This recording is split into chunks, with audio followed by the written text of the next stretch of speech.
Hey guys, welcome back to the Season Podcast, a show where we take a deep dive into the world of hospitality and the people that run it. Our guest today is the co-founder of Bangalore Brewing Company and Beanlore Coffee Roasters. Please welcome Prasanna Kumar. Hello. Sure, hi. Hi. So Prasanna, I think it's been about 4 years since you've started Bangalore Brewing Company, right? Can you just tell us a little bit more about the journey and how it's been so far? Yeah, so Bangalore Brewing Company started in 2019 December. Okay. Just before we thought life is all good. let's make more money, more business, right? Just before the lockdown. Yeah, just before the COVID, right? We did operate the place for 3 months and then we shut. So yeah, that was the first outlet for Bangalore Brewing Company. Right. In electronic shipping. Yeah. But like that ended up shutting down because of COVID, or did you? Absolutely, yeah, because of the COVID. So yeah, before Bangalore Brewing Company, I think I was running a place called Brew and Barbecue, right? Okay. That's a long story of how I started hospitality, right? So when I thought everything was going great and it's my time to now start my own brand, right? And then let me take this side and build my own baby, right? That's when Bangalore Brewing started. Right. Assuming that yes, I'm going to be doing great and then the market is nice and then the corporates are all around, there is no problem with the business. That's how we started doing that. Yeah. But didn't think that having so many breweries in Bangalore, did that affect your decision or made you think whether to open a brewery or not, or were you confident that? Honestly speaking, I think the previous brand that I was operating, right? So that also was located in corporate segment, right? A lot of IT companies are around. Okay. And I personally believe that's a most available market gap right now. Yeah. I think I wanted to be there, right? So that's when we said let's move into a space where there's no F&B hubs, where there is no nightlife options, right? And looking at the Bangalore crowd today, right? I'm sure you guys know how difficult it is to commute from Whitefield to Koramangala or a Whitefield to Indiranagar, right? I think I personally believe that there is a market around the Bangalore also, right? And I feel comfortable working in that place. And you're born and brought up in South Bangalore. Yes, absolutely, yeah. So that's an area that you're familiar with. You understand the dynamics in this too. Right. So 4 locations now. That's Electronic City, Kanakpura, Whitefield, and HSR level. HSR, of course. Yeah. I've noticed that you've kind of started targeting the outer regions of Bangalore, right? Which is contrary to, I think, most breweries that would look to open in Brigade Road or anywhere else, right? What was the thought behind that? Okay, so the second outlet, let me just tell you how the transition happened from the first to second. I think when we started in 2019 and then the COVID shut and then life was over and we don't know what exactly the life after COVID, right? Yeah. Then we started seeing a recovery. During the COVID, I did try some cloud kitchens. Unfortunately, it did not work out, right? I understood that's not my game, right? So we had to move on. And that's when I, met Raj. He's my other partner. We run the business together. And then we started renaming the place that is in Kanakpura Road. It was a different place, so we took over, we completely changed the place and how it looks, offerings and all that. And that's when the Bangalore Brewing Co's second outlet started. Right? And then post that, we saw another market gap in HSR level. Right? I personally stay in HSR level, and I see there was no good place for a food. Right? Yeah, there were many bars and many other things, but then I saw a good place not available for the foods, right? So that's when we stepped in. HSR level is going to be one of the smallest outlet. I think we have 220 seaters. 220. Yeah. And the other outfits are? Electronic City is around 320 seaters. And Kanakpura Road is around 550 seaters. And Whitefield is around 1200 seaters. 1200. Yeah. 1200. There is reason you're going for such big seating arrangements and capacity. I think it's more on the business side of thought, right? Okay. Right. I think I personally feel that there should be both the segments for us as a brand because it becomes easier for us to operate when we are growing as a chain, right? Where there's a demand in the market, I think it's better to open a bigger outlet than a smaller outlet, right? And HSR, it's a smaller audience, a smaller crowd, right? I think we need a smaller place over there. Yeah. But apart from that, are there any other differences within the outlets? Or do you try to keep it as consistent? Is the concept the same across all 4 outlets? Primary concept is same. The same. If you look at Bangalore Brewing Company, the focus is on catering mass crowd, right? That will be HSR level, that will be a Electronic City or a Kanakpura Road. We want to cater the mass crowd and everyday drinking or dining people. right? We are not a specialized restaurant. We are a place for everyday. Everyday. Yeah. At the same time, we do a lot of events and sort of things to attract the local customers. But I think our focus is about consistent food and, Are you guys doing a lot of events out of him? Like, not caterings, but as a venue, even Bangalore, Brewer for venue? yeah, I think recently in the Whitefield outlet, right? So all the learning that we've written there, I think we have built a bar which is like a design like a dining space and the bar together. So we want to do a bar takeover and the chef table together in that place. Right? When the chef gets an opportunity to interact with the customers, right? And the bar guy gets an interaction with the customer. We have designed multiple pockets in Whitefield so that we can activate more events. Yeah, right. That's cool. Makes sense. Yeah, but you spoke about before opening Bangalore Brewing Company, you said that you didn't really think of any places that had good food, right? So was food a USP going into the opening as well? Yes, absolutely. Yeah. Like today's date, I think my team is doing a great job in terms of keeping the consistent food and mostly classical food. We don't get into too much of fusion. Right. Yeah, but I think we like Versus, sorry. right, if you're going for the masses, then it has to be... Yeah, I think the classic food, I think that stands out in our place, I feel. I think maintaining it consistently is a big challenge, right? But I think the team is doing a decent job. Right. That makes sense. But do you find it hard to fill a $1,200 restaurant? Absolutely not. No, I thought same it would be a little challenging, but that's what I think from the day when we open, we close the reservations one day prior. Oh, right. And we don't take walk-ins until and then there are some calculations. Oh, yeah. This is on Whitefield outlet I'm talking about. No walk-ins in a 1,200 seater. Crazy. That is crazy. But okay, so back in 2019, when you were thinking about opening a company like Bangalore Brewing Company, what was the market landscape like, right? Because for me, there were a few microbreweries here and there, but I don't think that segment was very well explored. So what was your philosophy entering that market? So when we look at your journey entering scaling, right? I think I asked you, what point did you realize that you should open or you wanted to open another outlet, right? But operations-wise, how did that look for you, right? When opening another outlet, what did you have to focus on in terms of team, in terms of product and all that, and how did you balance it all together? Okay. I think first thing, setting up the core team members was a little challenging for us, right? Now that as a Bangalore Brewing Company, we are around 500 plus employees in the company, right? Now that we are focusing on building up the core teams, building up the back-end teams so that, we can manage the people properly, right? We do have a good chef who's been with us for the longest time right now, worked in major places in Bangalore, legendary places in Bangalore. And we do have a core GM who's taking care of the operations on the ground, which is more important, right? Running a bar is way more different than running a restaurant or a QSR or a coffee shop, right? So for me, it's like running 10 Beanlore Coffee Roasters equal to one bar, right? That's how I personally feel, right? So I think team building is the biggest challenge that we've always seen. And when we saw the second outlet, I really saw that, team is willing to grow with me, right? Now it's the right time for me to step into one more location, right? So that gave us a confidence. Right. And now being at fourth location, I think we are looking at, stabilizing our back-end operation more, trying to build a centralized kitchen. We're working on centralized procurement, trying to building on centralized cost accounting and all that. So, okay, so if you had to break it down to a step-by-step guide, right? Say I've just got around opening and running my microbrewery, and I want to open one more, right? Could you give me a step-by-step guide on what exactly I should do to be able to open that next? So when are you opening? 6 months timeline, let's say. Nice. Okay. So I think if you want to open a microbrewery, the first thing is identify a good location.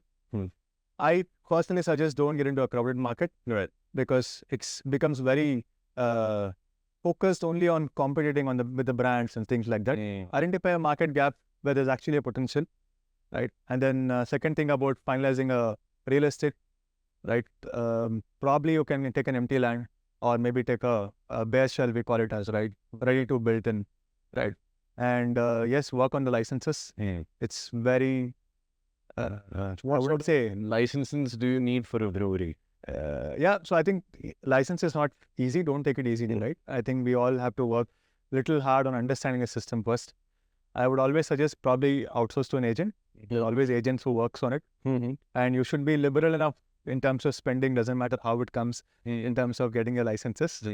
Right, basically. Yeah. I mean, I don't want to go deep dive on that topic actually, because I mean, once you get there, I think you'll understand how difficult it is. Right. Probably for me, being a Bangalorean kind of helped me to understand people better. But many people take long time to understand how the system works. Right. You don't get a new license if you actually know in Karnataka. You have to partner with somebody who has a license. License already. Yeah. They're not issuing any more new license. You do get a new microbrewery license. Okay. But if you want to serve alcohol like a full bar, you need to have a CL9. You don't get any new license in Bangalore. I mean, Karnataka. You have to partner with somebody who has license. Okay. Yeah. And the microbrewery becomes an add-on license for that. Why don't they issue new licenses for this? Because I wish I could answer that. That's me. Right. But I think they have already crossed the certain number that you're allowed to. I don't know. I was going to ask him the same thing. I think there are a lot of theories around, right? Maybe there are a lot of too many licenses in the market, or maybe a lot of big players hold the licenses in the market. A lot of commercial places started doing that. Even if they didn't have a restaurant, the landlord would just get a liquor license on his name so that he could rent it out to you. Right. And one is landlord and probably one of the bar owners, they partner with you. Yeah. To some of the bars that we have, we also partner with the licensees. Okay. Yeah. So let's say my microbrewery that I plan to open in 6 months, say 50 covers, 60 covers or so. Is there an approximate range in terms of the price of licenses that I'd have to pay for? First rule is, I think you can't open 50, 60 seaters microbrewery. Okay, it has to cross a certain seat. Yeah. First thing is, it has not a seaters. It has to be 10,000 square feet minimum. Okay. For you to start a microbrewery. Okay. Right? Yeah. Is that the reason why most of the breweries are also so big? Yeah. Because I wondered. I was just like, this is... So what is the difference between a brewery and a microbrewery? Just out of curiosity. I mean, see, brewery is a commercial brewery. Okay. And microbrewery is something which we have an equipment inside your restaurant and then privately you brew and you serve it to the guests directly. Okay. Yeah. It doesn't, I mean, you don't serve it from the tank directly, right? Okay. It has a time. But I think the thought of having fresh beer itself is not communicated well in the market. Right? You make a beer and it takes 15 days to come on the tap. It's not just you brew it today and you serve it. Yeah. Oh, it's 10,000 square feet? Then what else do you know? 10,000 square feet, and you should have a clearance from at least, I think it was 27 authorities who has to give you a clearance for the government licenses and all that. Right? And post that, yes, a good kitchen team and a good service team, good bar team. Yeah. Well, that's true. Yeah, but when we looked at price and time for all of the licenses, what does that look like at the end? I think 30% of your setup cost goes to our licenses, roughly. Right? And by the time you approach excise department for your licenses, I think you'll have to buy the equipment first and then get a clearance from 25 to 27 authorities so that your documents are clean before you submit it to the excise. Okay. Right? That's a estimation doc. Maybe now it will slightly change, but that's the usual documentation happens. Right. So would you say it's impossible for someone with not much of a network to open a microbrewery or brewery for that matter? That's a long way to say. I mean, come on. I mean, everything is possible, right? Yeah. But yeah, I think it's a little challenging to get through that. Not easy, right? Because you'll have to understand and learn before you get there. So it's a little bit challenging. I always suggest that, partner with somebody who has done the drill early, not start fresh, right? Because I don't want you to get frustrated saying that, no, it's too much to... No, this is not happening. I can't do this. Yeah. So now going back to scaling, how did you go about finding talent to staff all of your breweries as well? Because I imagine you would need more, upwards of 50 people per brewery, right? Including all of that. So yeah, how did you go about finding all of that talent?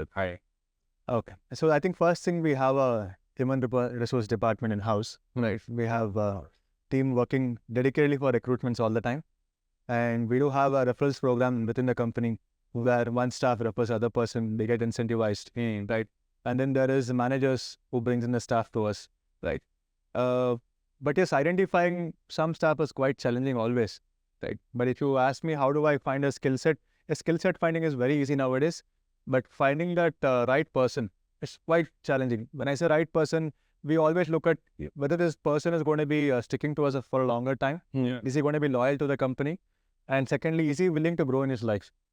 Because I personally believe that easy to teach someone's skill than teaching him ethics of the life, right? Or the correct act, Yeah, for that matter. yeah. But it must be, what is the general number of employees that you have in one outfit? I think for HSR level, we have around 65 people. And Kanakpura Road has around 120 people. Now, finding 120 good quality staff is a major issue now. And Yeah. into 4 is almost like some 600 people, 500 people in totality. Yeah. So that must be a task, right? Definitely, yes. Now, I feel now the heat has grown for us, saying that how do we add more employees in the company, right? But I think these certain methods, and probably we might have to work with partners like you guys also, right? Wherein we it becomes a little easier for us to hunt the talent. Because as and when we grow, I think we need to find little more talented people than just being hardworking and loyalty or the Skill set based people who are creative as well and bring new ideas. Right. Agreed. Sorry. And what sort of culture are you trying to promote within the team, a work culture that you're trying to set? Okay. So I think I have totally in the company, I think we have at least 25-30% employees who have been with us for at least 5-6 years with me personally. Before Bangalore Brewing, I do have a restaurant, right? So these guys, I've set a vision to them saying that, you have to grow within the company because you have opportunities coming up, right? So there was a guy who used to be my bar backup, right? Today he is my senior bartender, right? And a guy who joined as a captain is heading my outlet in Electronicity, right? And surprisingly, he is one of my best performing managers in the company, right? Because he has come with the basics, right? And he understands, okay, this is the core value that company is, looking forward for, right? And he doesn't, he makes sure that things goes in the right direction and set up the same culture towards the company, other staffs also. But every time we talk to the staff, we say that, there is an opportunity within the company. So you don't have to get out to get a bigger opportunity, right? So internal promotions is a thing that works both ways, right? Works for you because now you have a manager who's passionate and who's worked with you, and it works for them because a lot of companies hire senior positions from outside, and that sort of usually causes a rift is because it takes a while for them to get into the rhythm. Yeah. And the staff that's already there feels cheated that, could have been one of us. Yeah. So I think it also promotes loyalty. Yeah. From the employees' perspective. True. There is some ownership and they want to stick for long. True.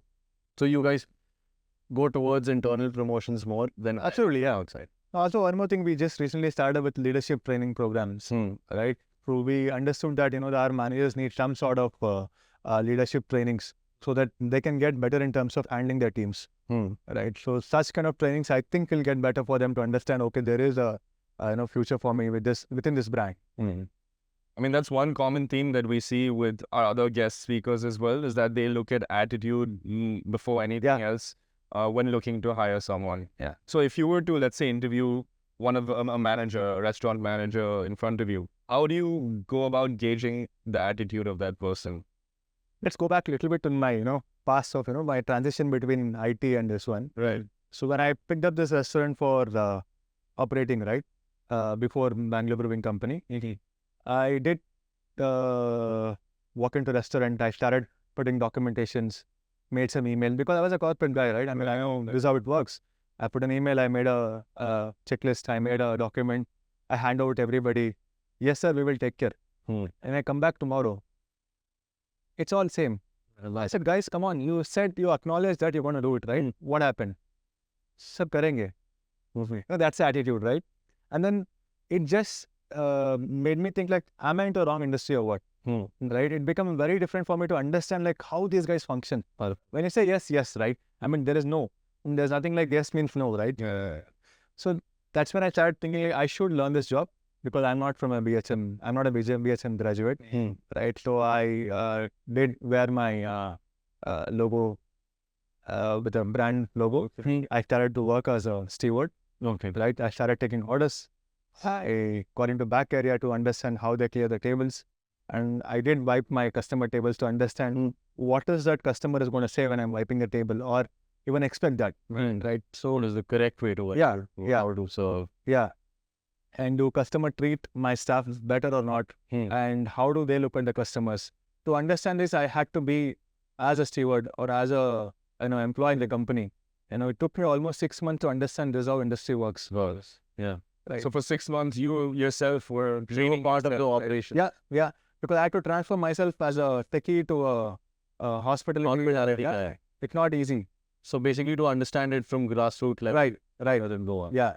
But that's a good, 6 months is a good amount of time. So you gave yourself a good amount of time to get used to it, understand the nitty-gritty of it. Right. And No, I had no choice, so I had to, right? I mean, I didn't want to go back and say, no, I couldn't do this. I thought, let me take this challenge, right? If you could code something and build some invisible product through a coding, why not this possible, right? I think let's try this. How in touch are you with your CS background so far, like today? Honestly, I don't like it. Sure. I hate computers. I hate to sit in a computer and work. But yes, most of the operation now have to be online and system. yeah, 90% of time we are chatting over the WhatsApp. Right. And yes, our checklists are digital. We don't use paper checklist. We use online. Okay. Right? And yeah, we have training management into the online system, right? But yeah, I don't want to code. I want to stay away. That's one of the reasons why sitting with hospitality today. Makes sense. So how did you make the switch from brewing and a brewery to coffee? Is that something that you had like personal interest in? Okay, so this Beanlore Coffee Roasters, right?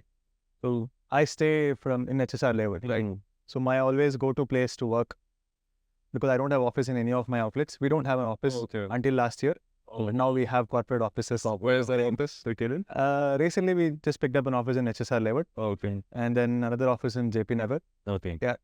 But yeah, when I want to really work out, I didn't find the right cafe. And yes, I have been addicted to coffee also for a while now. And being a South Indian, I think filter coffee has always been in the blood. Probably too, yeah. Right. So then there was a market gap again. I saw in HSR level itself. Or coffee specific. Coffee and place to work around. Like I want a place where people come casually sit, order a coffee and work for the entire day sitting over there. Right.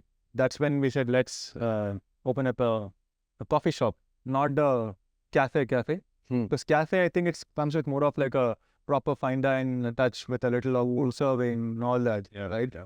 So we didn't want to get into that space. We wanted to be more towards a coffee provider and a place to work out with a good things to eat and not a very large extensive menu.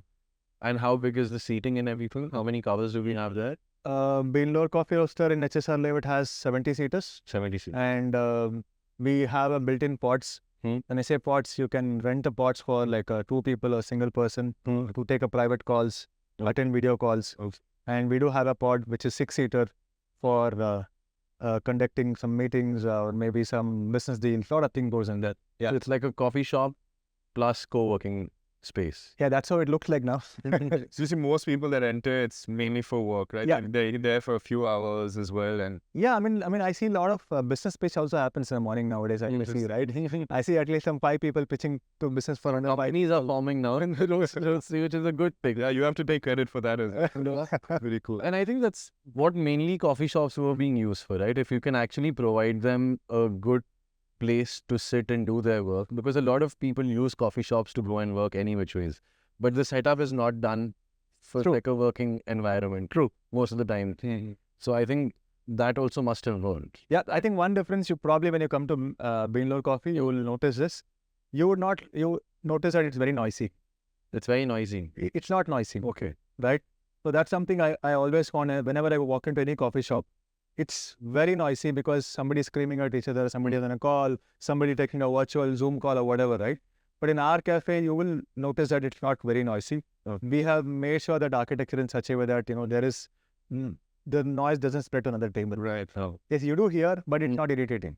So noise absorption is happening. Yeah, certain things I think the architecture could help us to fix those problems.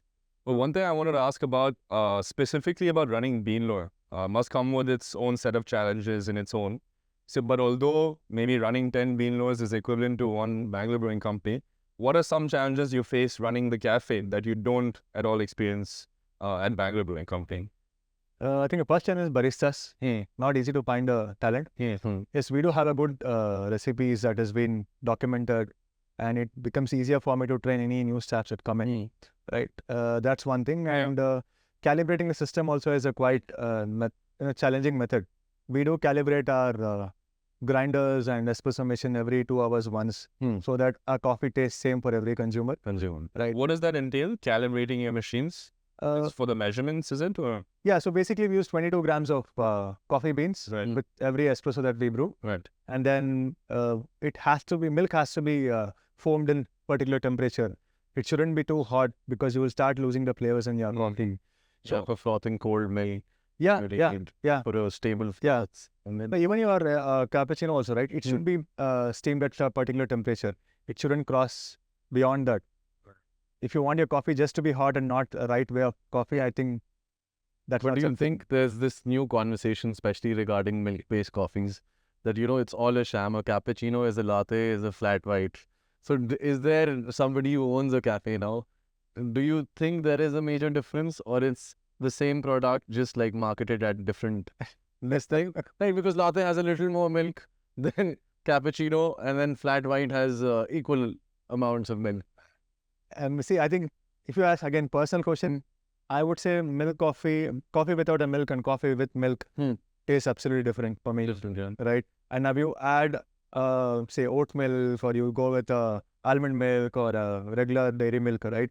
So it does differ from taste to taste. How on board are you with these milk alternatives? We do offer all the vegan options, but I don't option. I mean, look at me, right? No, but in general, because it changes the taste quite a lot, right? Like if you put milk, that brings in a different flavor. Correct. I hate almond milk. Like, I don't know. I haven't found a good alternative for milk that fits into coffee. It usually changes the flavor quite a lot. Right. And makes it. Right. No, I think most of the people comes and ask for a lactose-free milk. People who are tolerant lactose-free is there. I think that's the best milk alternative. Correct. That's a good alternate for lactose intolerance. Right. And yeah, we do have a lot of people asking to make a flat white with oat milk. Yeah. But it does make difference. It does make a difference. Yes. Right? In like the taste, consistency, and viscosity of the coffee. Yeah. And taste. Yeah. I'd love to know what you think about this, by the way. One common challenge that I see in cafes, especially the ones that are used as co-working spaces, is that a regular consumer would come, order one black coffee and sit there for 6 hours, 8 hours or something like that, right? So I get how that is a pull for them to come as well. But I also see the other side that, hey, you're kind of pushing the boundaries of them. But what do you think about that? See, as I told you, my inspiration was to build a cafe for the same reason. So I can't be comparing my customer sitting and not ordering, right? But I think recently what we've done is we have designated some tables saying that this is specifically for people without laptops, right? For like walk-in customers. Moving customers. Yeah. I do get a lot of customers in the evening post 4, 5, and they come out to, snack something on, right? And there are no tables because everything is occupied. You come to a coffee shop anytime of the day, it's occupied, right? But as you said, yes, we have designated some places where the laptops are not allowed. We try to be as polite as possible, right? And be like, this is for people to dine, right? Yes, you have designated places. You can go sit there and work, but leave this table at least for people who can eat out, drink. And do you charge anything extra for the pods that you were talking about, these different pods? Because then that makes sense, right? If somebody's going to sit for 8 hours and have one coffee, then either they're paying for the space or they're paying for the coffee. True. So there is like an extra charge. Which makes sense completely. Otherwise, has anyone pushed that boundary too much where you had to kindly like No, not actually. I mean, maybe our guests have been nice to us. I mean, we don't have that issues. I mean, HSR is also a very working crowd, tech heavy as well. Yeah. Lot of freelancers, lot of startups. Yeah. And if you had to open another location, this is for Beanlore. This is not for Bangalore Brewing Company. A cafe kind of a sector, where do you think would do well? And I think the next location I'm looking at is Indranagar. As a brand, I think we should look into another place where there are more people, again, trying to work out from a cafe, right, looking for new options. But do you think Indranagar market with coffee, because there's third wave, there's paper and pie as Araku, right, and Blue Tokai. Gotoka is not there in Indranagar, right? Oh, there is. There is. There I is. think most of the cafes, if they have multiple outlets, they should have one in Indra. I think that's the thumb rule. No, but like in general, from a competition point of view, how does it, does that give you, if suppose you shift to or open an outlet in Indranagar, does that take a while? Because there's so many coffee shops. How are you pulling in customers, new customers, and retaining them is what I always wondered. And aren't they killing each other's market on a major level, right? I think, see, recently when I was in New York for like 3 months back, right? So that point of time, I was just walking around to see how many coffee shops are around. Right. I think in a street, I saw at least 15 brands, one street itself, and everybody had customers, right? And I saw someone directly for Starbucks, and there were 5 different brands, with just like a very new startup, when they had their own consumers. I think the culture over there and here was totally different when I see as a coffee shop itself.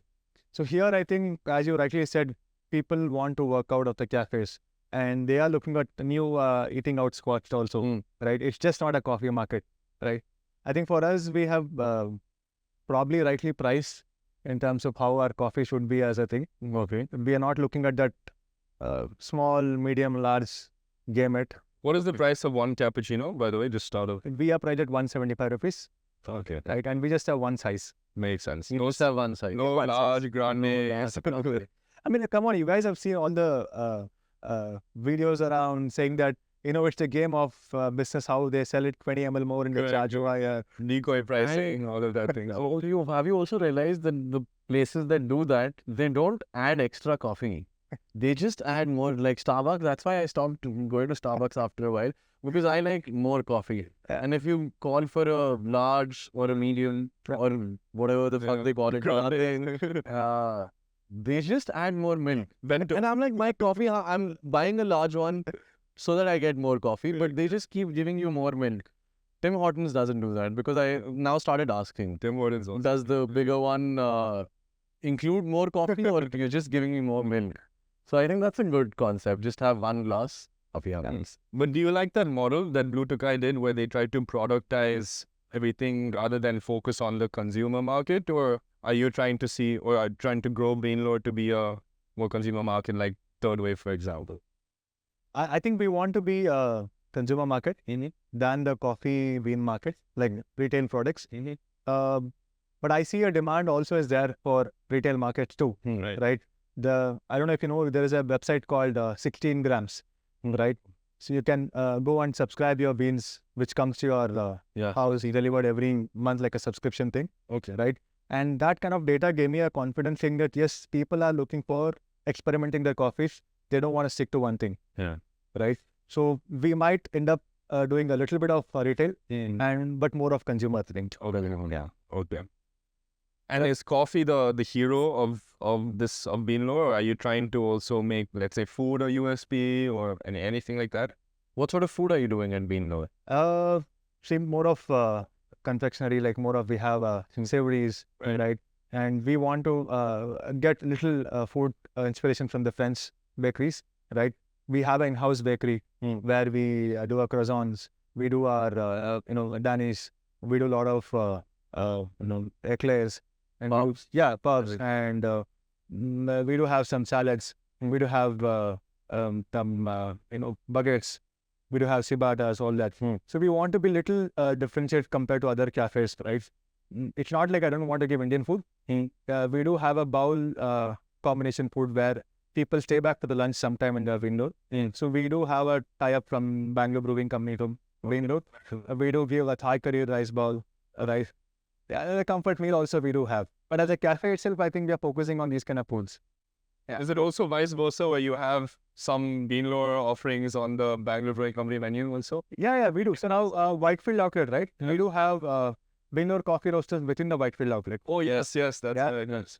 So when you come into Whitefield outlet, you will see the bridge, and then under the bridge, you have Takila and Beanlore Coffee Roaster. Yeah. And all the coffees in all the outlets for Bangalore Brewing would be like Socials is doing with Dope Coffee, right? Correct. Where they are promoting it's like inter-promotion for both the brands? Yeah, no, not actually now. I think now we just started with Whitefield only.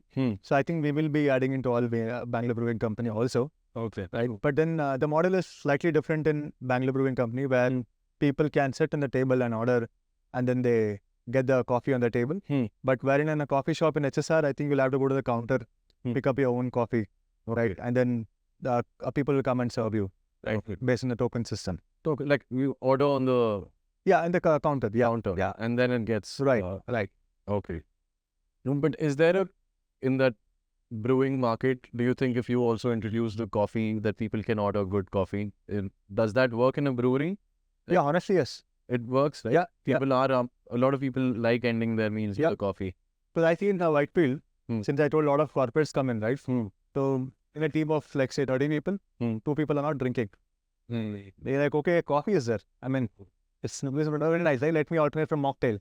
Let me alternate from a canned juice. Right. Yeah. Right?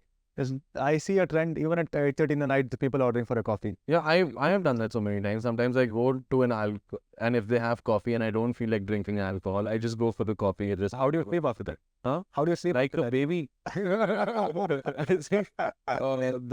hasn't been an issue yet. Oh, right.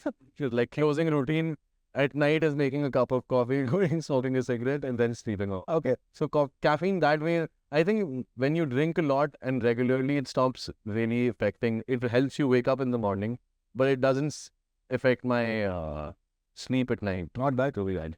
You won't believe my partner doesn't drink coffee after 3 p.m. A lot of people, and I've started seeing this more and more, where people are like, no, I have no coffee in the evening or no coffee after sundown or 4 p.m. And I realized that, okay, I'm the odd one out in this that can sleep after coffee. Nice. What should be your budget if you want to start like a microbrewery from the setup cost side and running a 1,200 cover restaurant or a 600 cover restaurant? What is the general operational cost of it? I think as a capex, anywhere between 10 crores to, I mean, maximum is your numbers, right? I think that's a minimum number you would invest take, because as a equipments, the licensing, all that will end up somewhere between say 2.5 crores, right? And your land deposits, and if you're building an entire thing, you might have to spend on the construction, interiors, and all that, right?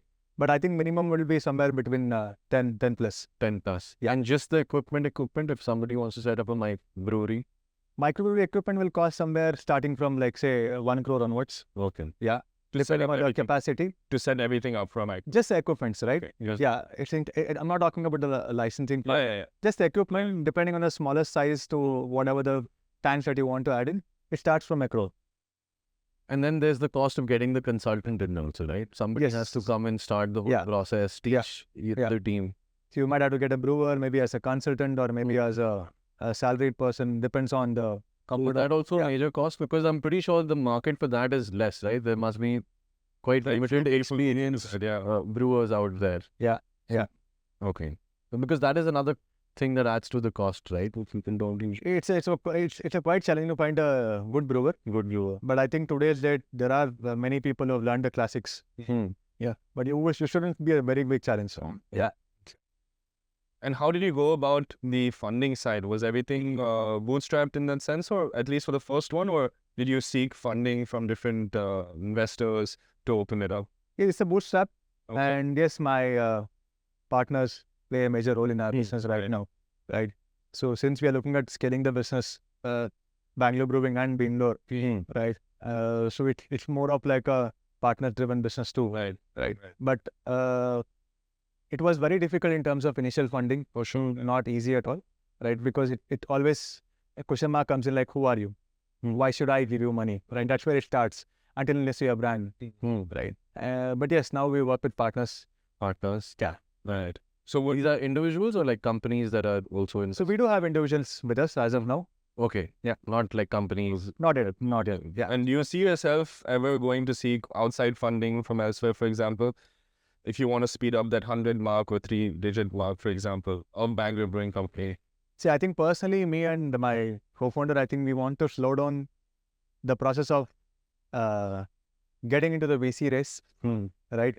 Because I feel we want to do a quality business and we also want to do a profitable business.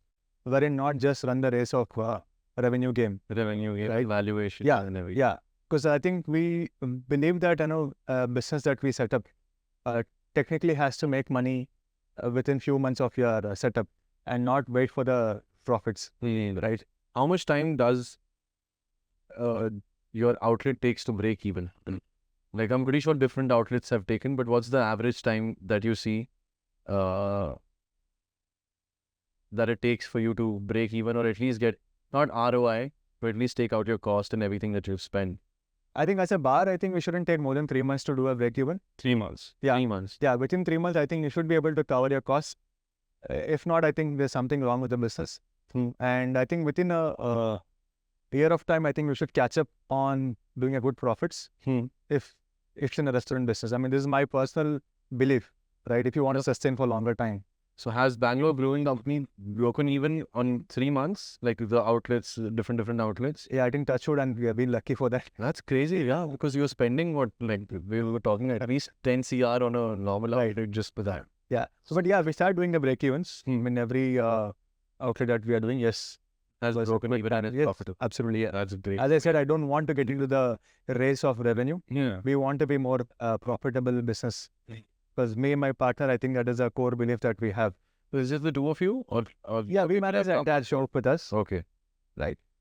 And where do you see people going wrong? Like I've seen so many different microbreweries or bars or tap rooms. I'd love to know what the differences between each, by the way, after this, because that's something I haven't figured out. But where do you see people going wrong when opening bars or in general the alcoholic ventures? Going wrong, I think, I don't know much story about people going wrong in terms of bars. But yes, I think most of the people get into a crowded market. First thing that I've seen, right?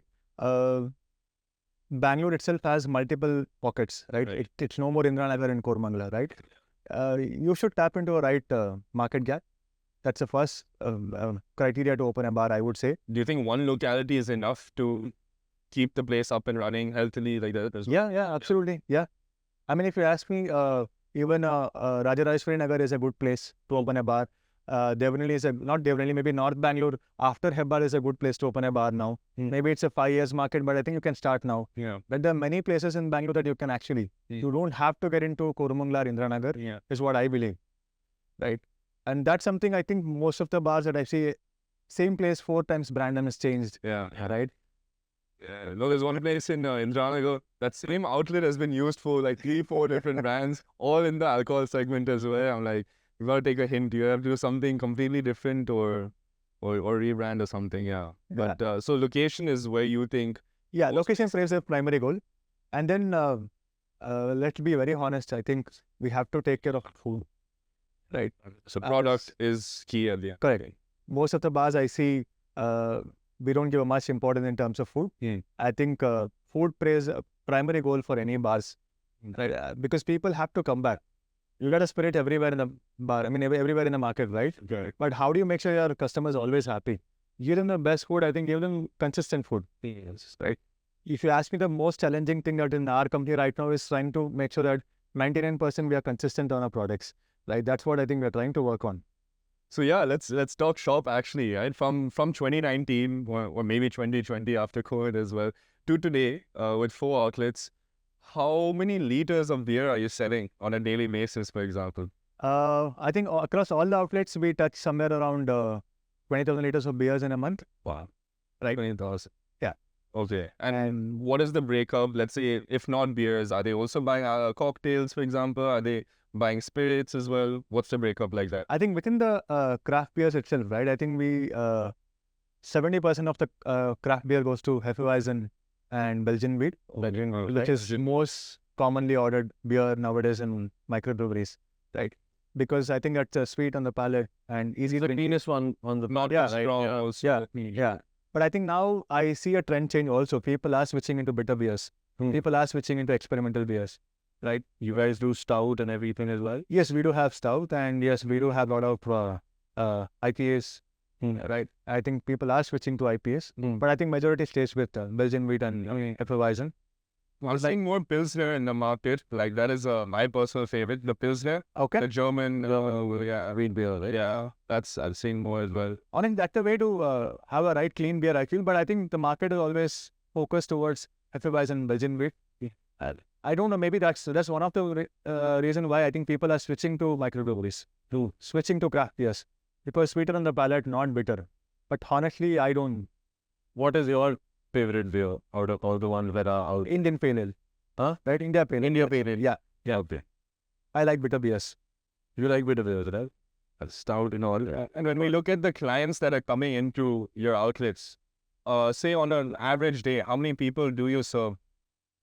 I think as a overall, on the outlet today, I think we cater around 2,500 plus people, right, in a day.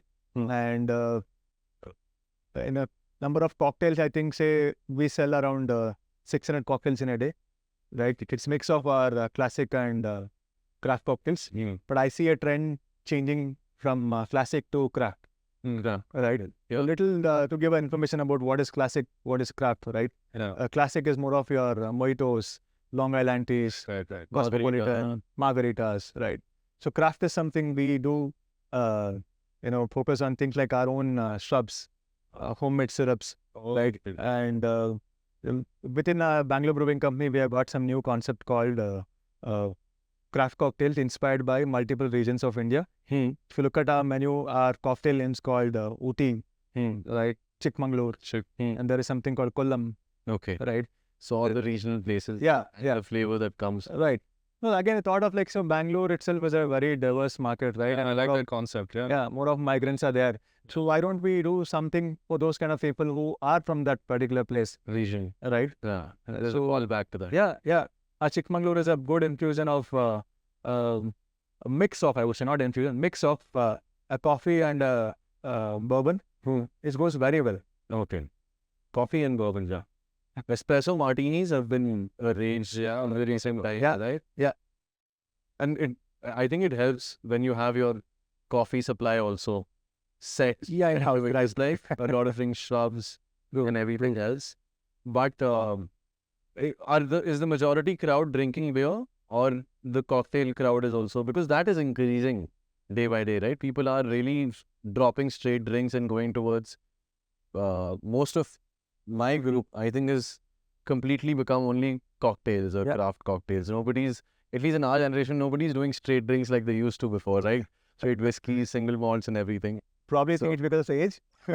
Could be because of the age, but like we were drinking straight drinks when we were in college, and now everyone's shifted to cocktails as well. Yeah. So from Old Monk and Coke and Blender's Pride, now people want to drink. It might be a Bangalore thing. I feel like in cities like Delhi, for example, the cocktail scene is not as prevalent, or there's still people who stick to that. Yeah, the older generation is very straight drinks, especially in Delhi. It's like very heavy, risky liquors, and especially like the business family side and that. But the younger crowd is pretty much into cocktails again, sidecar and all. That's why they are modern, because people are going towards cocktails more. True, I think Bangalore also just started with brands like Soka, right? Brands like Spirit Forward. Yeah. It's picking up, right? I was just going to ask, have you been to Spirit? Yeah, absolutely. Yeah. If you're talking craft cocktails, then I think that's the best one out there. Right. And even the Soka also, right, in Indranagar. I haven't had a chance to go again yet. Yeah, you should try. I think. Yeah, it's good.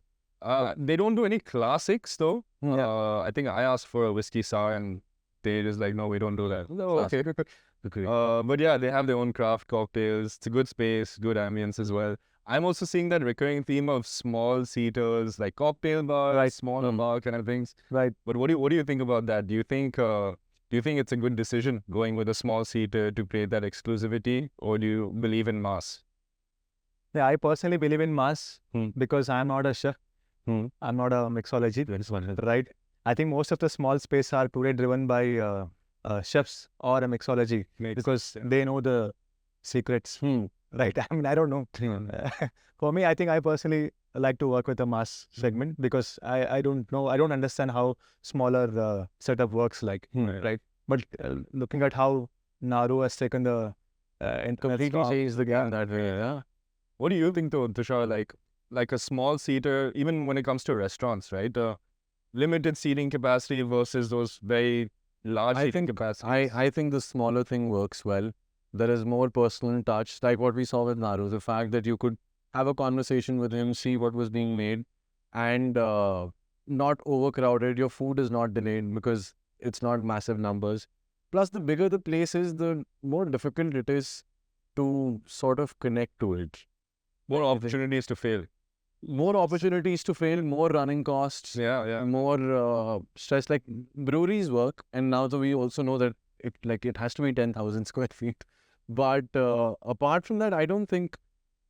I think seeing that a lot of restaurants started trying to do 300 cover, and I don't think in restaurant that model works really well. Yeah. Because it's the callback value is less, and the amount you're spending, people don't come back for that sort of experience again and again regularly. True. So regular guests, I think, is an issue when you open massive spaces. No, I agree with you, sir, right? But I think we also, like, if you look at our numbers, right?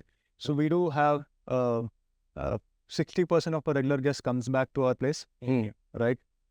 Again, this is all depends on your locality, right? So probably, as you were saying, that if it is a central Bangalore, I don't think there's a kind of repeat guest you can get. Too many options. Yeah, too many options. So it will get really challenging to run that kind of business. But smaller things are working. I think Soka is also some 20 covers. 30 covers, I guess. They're doing amazingly good, yeah. Yeah. So they're also going off a reservation format, I think, right? Oh, okay. They are? That's what I had heard. Could be. Definitely. But the socials is strong. So, yeah. The way that... are you planning on like trying to double down on deliveries at all? Maybe a cloud kitchen again or something? Alice, we already failed once in our lockdown time. Probably because we didn't understand the business and, we were going through a lot of emotional depression. Also, the whole cloud kitchen scene was changing at that time, right? Starting around that time, right? No, but I think I'll tell you, somebody who wants to start a cloud kitchen, right? I did my maths. Surprisingly, that is a loss-making, I felt. Yeah. Yeah. Because just take you're a chef, you know this. You're, say, like 100 rupees your product. You're 30% in your food cost if it is a good North Indian cuisine, right? And your aggregators charge somewhere in 25%. The aggregator part is what screws it up. Yeah. So that Honestly, if you add up, you don't even make 5%, I feel. But I think a lot of cloud kitchens, that's why I've shifted from Zomato and Swiggy to more new places like DotPay. There's hair menus, which don't charge you as much that Swiggy and Zomato charges and give you delivery. How do you get orders? It's the same. Like you can make up a page. But the thing is that Zomato and Swiggy acts as that discovery platform, right? That they guarantee the people coming in so people can see. But just air menus, I don't think. I think air menus work for people that already have brand awareness, or it's started popping in the Correct. So air menu Swiggy for more, and especially for a cloud kitchen, makes sense, right? And in a place like Naru downstairs makes sense to use air menus, right? Yeah, absolutely. I mean, Naru often delivery, trust me, everybody will open air menu, right? Because people know already the brand. But if you're starting a cloud kitchen, you cannot depend on your own menu. Cloud kitchen is difficult. If you have a front, then I think air menus work because Maki is using it. Maki Batisari. Cloud kitchen is using air menus, I'm pretty sure. So, but yeah, when we were talking about marketing, socials and everything, of course, you cater to a different type of audience, the younger Gen Z and such. But how do you market to get that corporate crowding? That's something that has always been a mystery to me, especially with the large bookings as well. For me, it's always them approaching the restaurant, and it's always one restaurant, and they stick with that, right? But how do you make them aware of, hey, this brand is over here, and how do you even market your offerings to them? I guess you have to have a visibility in the medias that, corporates actually read. So recently we had to feature ourselves in Economic Times, right? There was an article that we, put across saying that, yes, we do have a corporate offerings. These are the kind of space that we have designed. It's for everyone, for larger gatherings, right? That's one way to communicate. Right. And second one, I think the manager relationship with the guest that plays a major role also, right? We do get a corporates like individuals, right? Yeah. They have to communicate to them saying that, yes, we have a better offerings, right? Why don't you check out our corporate packages? Right. I was just going to ask, do you have like separate corporate packages and all that people can book in advance? Right. So we have a dedicated sales team who always available to pick up the calls and say, this is what our offerings are like. We can customize the menu based on your number of people. We can offer live counters in front of the buffets. We set up the buffet for larger gatherings, right? And somebody want to rent out the entire space. That's also possible. Sometimes we are given out for smaller companies to a larger company. In fact, we have launched one of the bikes in our place. Oh, Right. which way? Acre, One of the TVS brand, right? But I think it was very surprising for me also when they said, we want to launch a bike in your place. It was an event that was hosted. Yeah. Yeah. Because I understand it's a cocktail party, I understand it's a kiddie party, I understand a birthday, right? I mean, launching a bike was very surprising. Right. But I think it works for them, right? They get a venue. They also get alcohol and food in that. And they don't have to worry about. Otherwise, you choose a venue, then you get like a Catering. 1-day liquor license if it's not already a place that can serve liquor. So I think that's why a lot of places have started also working as venues. They are being built with being like, what's the Greek looking place? Uja or Oya. That's more for venue, like Yeah. for people to have wedding shoots Yeah. and do all of that. So I think that has also become a new trend where a lot of restaurants are opening with that in mind. That will be a venue come restaurant. I'm sure you're familiar with all of the openings that are happening. So yeah, You're very much in the market updated, right? no, frankly, I think we have an association, right? They do conduct these frequent meetups. And if somebody is not, somebody restaurateur is watching, I think please sign up for NRI. Maybe it could be a promotional, but I think it's a bigger association, right? I think they are solving the problems like anything today in market. And the recent team that has been working in NRI, I think they're doing a great job. Because every time there is a shutdown, like when I say shutdown, dry days, right?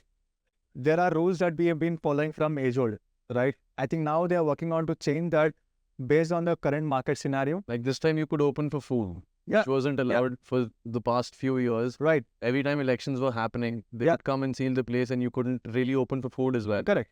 This time I think they fought for it. Yeah, absolutely. I think a lot of changes are taking place right now by NRA. I think NRA becomes very common platform for us to discover other restaurateurs. And we do have a CBI, that is Craft Brewery Association, right? And there also a lot of discussion happens over a new place coming up, probably some problem that they want to solve it. There's always a helping hand over there. Right. Which is nice. So there is a community between different breweries that are, going back and forth, helping each other. That entire association has helped you for the most part, is it? As I said, right now, I think the association is getting very strong. I think a new committee members are working very hard. I think they are doing a great job.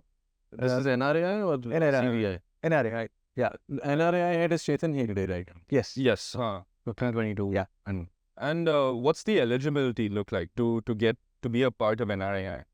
I think we just have to own a restaurant. You just have to own it. There's no 10,000 square feet. Or no, or you have to give some joining fees and this and that. Like I think probably we should tell Chetan, we should tell him, like, don't make a mandatory thing. But I think, if you're a restaurant, you should be part open. There is a nominal fees that they collected. Yeah.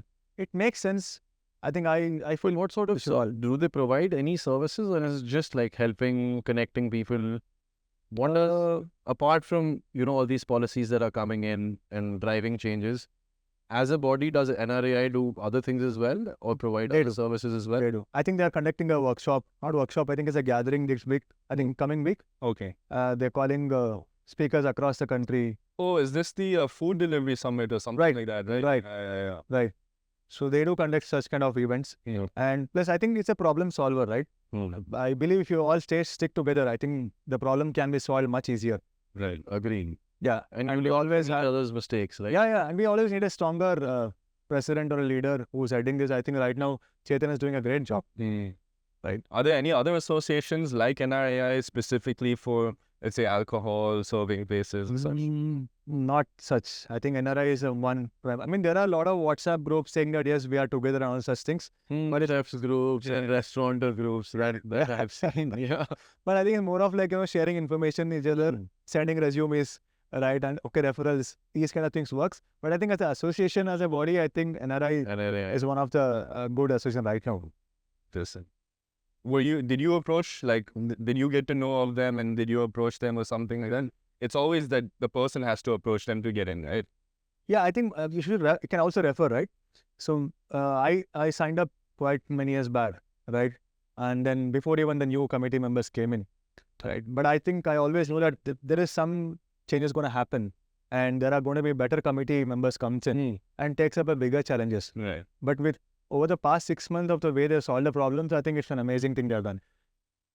Right? You can always go to NRA website and sign up yourself, and they have a relationship manager who talks to you and understand, right? Gives you the exact membership fee or what happens and all that. Yeah. So does Bangalore Brewing Company as a brand make an effort to collaborate with other brands as well, whether hospitality or non-hospitality, apart from that, like the TVS that you mentioned, right? So does this happen often? Yes, I think in the previously we have collaborated with the breweries from Maharashtra. I think we have worked with companies like Igloo Brewing Company, Kimaya Brewing Company, Gateway Brewing Company, right? So wherein my brewer and other side, we said, let's do a collaboration beer, right? We did come up with a very interesting beer with the local ingredients from Bangalore, local ingredients from Maharashtra. So we picked up and, made a fusion out of it. It was very interesting. And we also collaborated with a band. Ritz-Carlton band? Band. It's a band, a musical band, right? So, it was even very surprising when my brewer told, let's collaborate with a band, make a beer. I said, how do you put music into beer? Right? No, he said, let's get inspirational keynotes from them and then let's make a beer. Like, why not? Okay. Then we met the band and the band said, I like filter coffee. I like cherries. And then my brewer said, why not? Let's do a cherry with a What filter band coffee. is this? It's called... Sorry, I cannot recall, but yes, it's a very renowned brand, but they don't perform in India. Okay. It's a classical and a Western fusion band, Okay. right? And they're based out of UK, I guess. Okay. So they were doing a Bangalore gathering somehow, and then they could do this thing. That's cool. But do these collaborations usually entail like having a new brew, or are there other types of collaborations that you've explored? Yeah, with them, I think we had mostly beer collabs. Right. And recently we have worked out on a bar takeovers. We did have a bar takeover from Ballantyne's. Okay. We did have a bar takeover from Ardmore. And recently we had a single malt tasting at Whitefield, Right. wherein the sommeliers and their mixology came up and make a new cocktail menu. And it ran for an entire 1 week, right? And we did partner with one tequila brand, Okay. right? And we also partner with pet brands because all of our places are pet friendly. Pet friend. All the 4 outlets? All the 4, including Beanlore. Okay. But yeah, we have dedicated spaces for pets. But I think we did conduct some events with a company called PetFed, and they did gather around 50 dogs. Okay. Yeah. And like, as you said, bar takeovers you've done, but these were mostly with alcohol brands. You also see this trend of multiple bars doing takeover at each other's place. So do you have any particular brand in Bangalore that you like, that you would want to do like a takeover, or you would want them to take over Bangalore Brewing Co? The bar there. I'm open for anything. I think as a brand, we are open. As I said, Bangalore is open for everything, right? As a brand, I think we're open to collaborate with anyone. I think recently my PR is working towards in such a way that we have some collaborations happening every month. Partnerships happening every month with some new brand. We do pop-ups, right? We have built space in Whitefield, a new outlet, a pop-up specificated area wherein a chef can come on take over the place. Okay. Right? Nice. Right? And a mixology can come on take over the place. Right? So we're going to be very actively working towards it in coming few days. What area or locality in Bangalore drinks the most amount of alcohol? Or has a alcohol problem? Okay. Difficult question, but I think as survey says, right, I think Karnataka board itself has their depots that where we pick up liquor. I don't know if you know how exactly the liquor trade works in Bangalore or Karnataka. So basically, say you produce alcohol, right? You cannot come and tell me directly pay so much and buy the liquor, right? You will have to register your label. You'll have to pay the deposit to the government, and then you go place it in the excise depots. They'll have stock. Yeah. And then online ordering. Right. And I pay the money in advance to the depot. And then I get an option to order the liquor, and then you sell it through the government. So the thing is, I think it's a great way that government has done so that the duty is collected promptly and there is no... But don't you think that causes issues as well? Because a lot of times, and especially at Toast and even at Lupa, they don't have things in stock. So if you're going to order gin, I remember there was a time Toast and Tonic was a G&T bar. And for 2.5 months, there was no gin in Bangalore. So then that whole excise model doesn't really work, right? Because their idea was to standardize it. But because of your standardization, people are missing out on alcohol and they can't get the alcohol. Like Goa doesn't have that. You can just go pick up an alcohol from a liquor shop and sell it in your bar. You might look at the market's size also here, right? I think from my knowledge, the Karnataka itself collects some 25,000 crores of excise duty, which is not small. Yeah. Imagine if you're having it directly, go sell it. How many filtrates can happen, right? Pilfers can happen. That the government wants to make money. That's why alcohol is then settled like that way. But like, don't you think? Suppose in the same situation now for 2.5 months, alcohol is not available, and it is the excise duties, this thing issue, department's issue.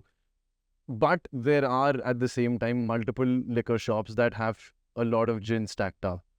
So from a restaurant point of view, it makes sense that if the excise doesn't have, maybe you can take a permission, or maybe you apply for a petition where you can go and pick up liquor in case the excise shop doesn't have it for X amount of time. There should be some standard, right? Because then it's a little unreal and unfair. I agree with for them to I agree. like, just because we are the government and we don't have it, that means you can't sell it. No, I totally agree with you. I think look at nowadays also the impact we have AI in the market already. The AI is trying to write an email to us. They're trying to create an image to us and all that, right? But even now, a bar owner has to, when I say bar owner, like we have to make sure that we write an inventory daily basis with a handbook, right? The book size is almost like your this big Yeah, and this huge. It's called FLR book. Even if there is a mistakes in your ML, excise can come and always put a penalty. And do you guys fill it, or do you? Absolutely, we do fill it ourselves. Okay. Because even it's a small mistake, we end up paying a bigger penalty. So we have to be accurate. Makes sense. So if we can't narrow it to a single like locality, at least out of the 4 locations that your outlets are in, out of Electronic City, HSR, Kanakpura and Whitefield, which of these 4 localities drink the most, consume the most alcohol? I think as a brand, as an outlet, I think Whitefield is the highest consuming. Highest consumer. Yeah. I think it's the audience also, right? Every location we have a different audiences. And Whitefield, I see more of corporates, more of company spends. But people drink more also there. But it's a company outing. So Prasanna, one common way that we end our episodes is having a little segment at the end called a rapid fire segment, where we'll ask you a few questions and see where your head's at. But you want to ask the first question? Okay, done. We have touched upon this, but which is your favorite beer and which is your favorite coffee?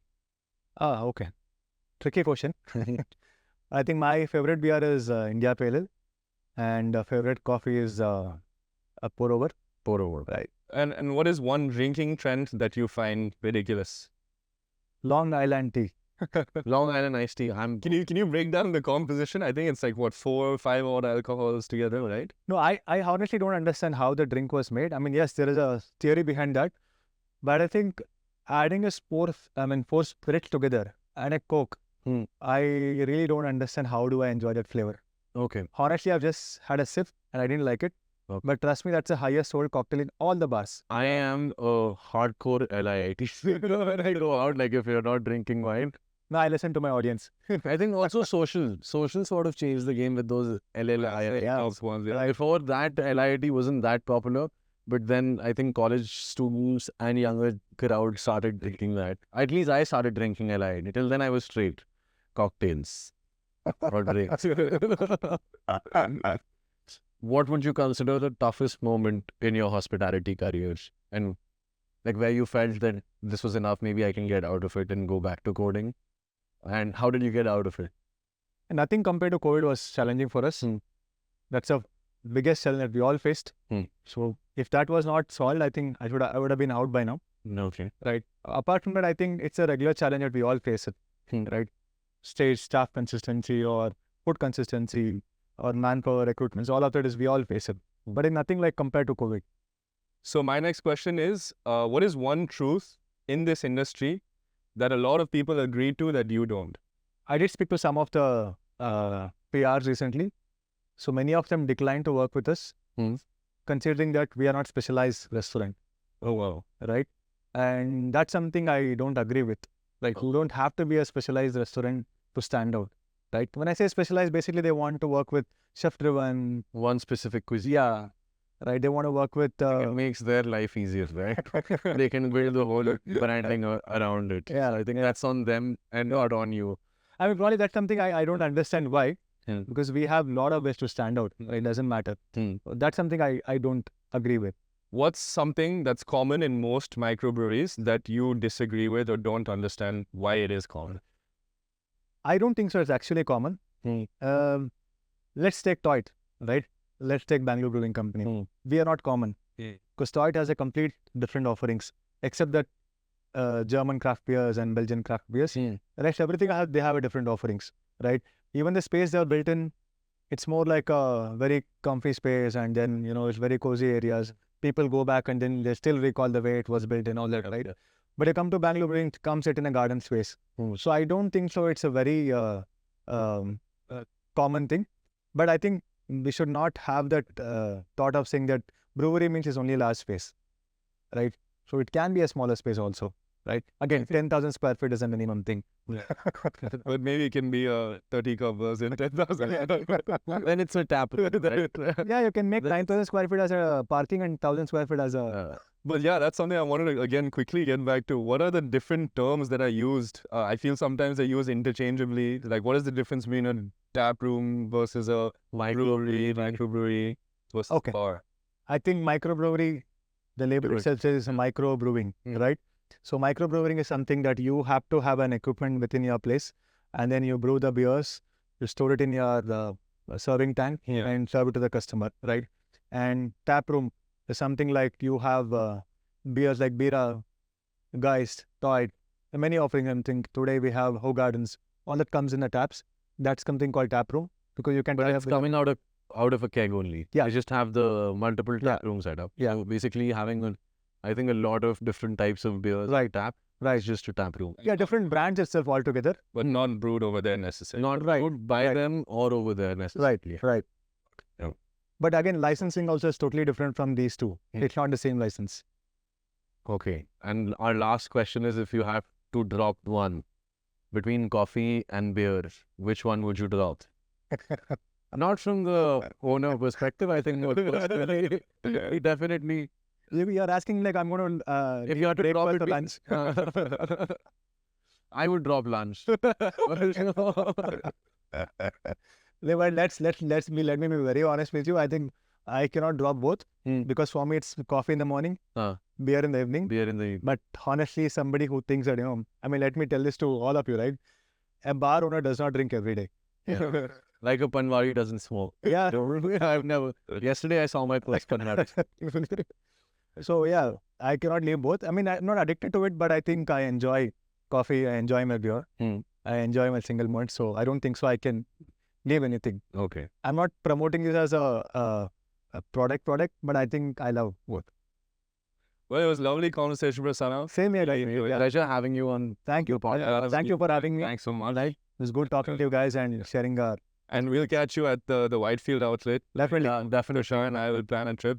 Let's catch up with good beer and nice cocktails. Done. LIT, Tisha? LIT. I'll actually go for the coffee. Done. Looking forward, yeah?